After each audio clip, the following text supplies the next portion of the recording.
বাংলা চলচ্চিত্রের রঙিন নবাব খ্যাত বর্ষিয়ান অভিনেতা প্রবীর মিত্র পৃথিবীর মায়া ত্যাগ করে চলে গেলেন। তার মৃত্যুতে ঢালিউড সহ সংস্কৃত অঙ্গনে নেমে এসেছে শোকের ছায়া।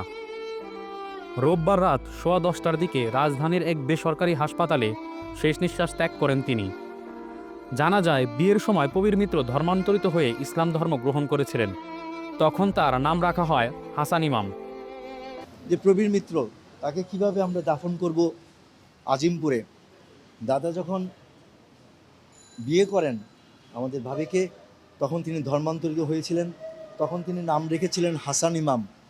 তো সব কিছুর মধ্যেই সেই হাসান ইমাম নামটা আছে, কিন্তু সেটা তো আর আমাদের বাংলার দর্শকরা জানে না যে উনি ইসলাম ধর্ম গ্রহণ করেছিলেন এবং ইসলাম ধর্মেই উনি দীক্ষিত হয়েছিলেন।